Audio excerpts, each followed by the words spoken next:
My name's Shawna Chandler, and I'm a licensed clinical social worker. I've been in the field for about 25 years, providing a variety of different therapies. And I've, in the last 10 years for sure, used mindfulness in working with individual clients as well as group therapy. The current day, a lot of times people use the word mindful to really just express an idea of paying attention.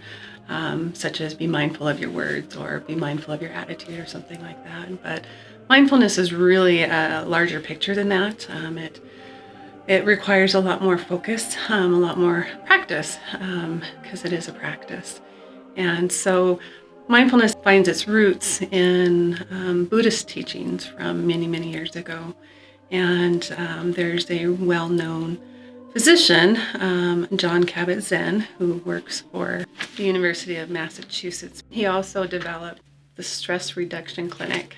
And so what he did is he really developed this idea of mindfulness meditation. It is a form of meditation, but it is also very different than what people think of as meditation. A lot of times you think of somebody sitting on the ground, cross-legged, humming, that kind of thing. But mindfulness meditation really has to do more with not changing things, uses some breath work and that kind of thing. But Zinn's definition of mindfulness really has four distinct parts to it. So it's not just about paying attention, but his definition says that mindfulness is paying attention on purpose in the present moment and to do so non-judgmentally. And so if you break that down, if you think about those four parts, paying attention is so hard for us. We're so used to multitasking and doing this and doing that. Even when we're driving, we're being mindless a lot of times. We get to the destination and we think, how did we get here? I don't even remember the scenery, that kind of thing. So it's really paying attention. That next part is on purpose. So it's a practice. It's something that you really have to think about and implement in your daily living, in what you're doing, whether it's washing dishes or working or just walking, just breathing. And so taking that time to really do that purposefully. The next part of it talks about in the present moment. And again, that goes back to being mindless. Sometimes we're just thinking about all these other things and not thinking about the right here and the right now. Paying attention right now has such significant effects in working with people who are depressed and anxiety because they're thinking about past, future kind of stuff. So that moment, paying attention right now, is a big part of mindfulness. The last part, the non-judgmentally, is probably the most difficult for people because we're so used to judging everything. We judge the weather, I don't like the weather today. We judge our emotions. We judge our interactions with people. We judge ourselves, which is probably the hardest for many of us. But the idea of mindfulness, getting all of that together and to practice it, to make it a daily, even hourly practice for a few minutes, can really show or bring a lot of good benefit to lots of different people, but especially in my experience working with people in addictions and behavioral health, that concept of mindfulness has helped a lot.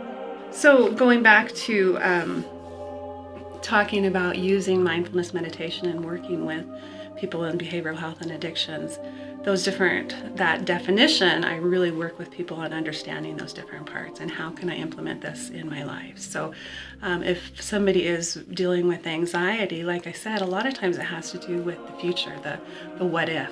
What is this going to be like? And it creates fear, it creates anxiety, obviously stress, that kind of thing. And the more you think about that in the future and the what if, the more it creates. And so to use the idea of staying in the present moment, in the right now, I'm okay right now. I'm feeling anxious, and that's okay. All emotions are okay. We're supposed to have emotions. They're organic, if you will, and what we've learned, most of us growing up as young kids, you're not supposed to have certain emotions. You're not supposed to be mad. You're not supposed to be sad.